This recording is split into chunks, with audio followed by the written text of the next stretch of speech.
Ever wondered what happens behind the scenes when you make a call or scroll through social media on your phone?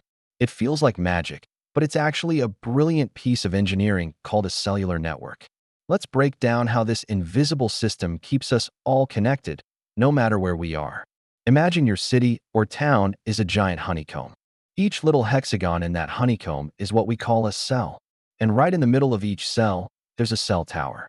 You've probably seen them everywhere, tall structures with antennas on top.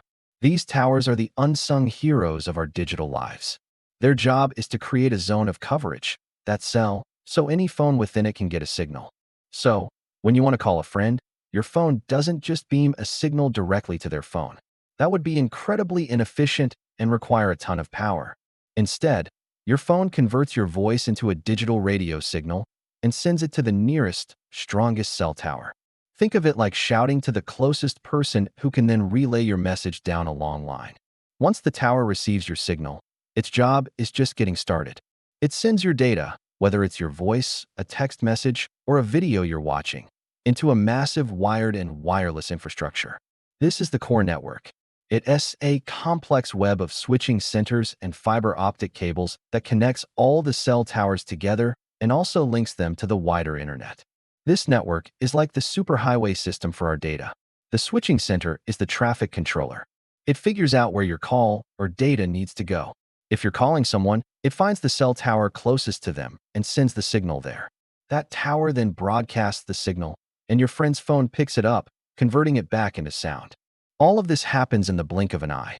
It's so fast, you can have a conversation in real time with someone thousands of miles away. The same process applies when you're browsing the web. The tower sends your request to the internet, fetches the data, and sends it back to your phone. But what happens when you're on the move? If you're on a call in a car or a train, you're constantly moving from one cell to another. This is where the network shows its true genius. As you get to the edge of one cell's coverage and approach another, your phone and the network are constantly communicating. The network notices that the signal from your current tower is getting weaker, while the signal from an upcoming tower is getting stronger. Before you lose connection, the network performs a seamless switch, a process called a handover or handoff. It smoothly transfers your connection from the old tower to the new one, without you even noticing. It's like a perfectly choreographed relay race, where the baton, your connection, is passed from one runner to the next without ever dropping. This is why you can talk on the phone for hours while driving on the highway without your call dropping. The network is constantly managing these handovers, sometimes dozens of times during a single trip. The beauty of this cellular system is its scalability. By using many low-power towers to cover small areas, the network can handle millions of users at once. If we used one giant, powerful tower to cover an entire city, the frequencies would get crowded very quickly, and the service would be terrible. Dividing the area into cells allows the same frequencies to be reused in different, non-adjacent cells. This is called frequency reuse, and it's the key to providing service to so many people in a dense urban area.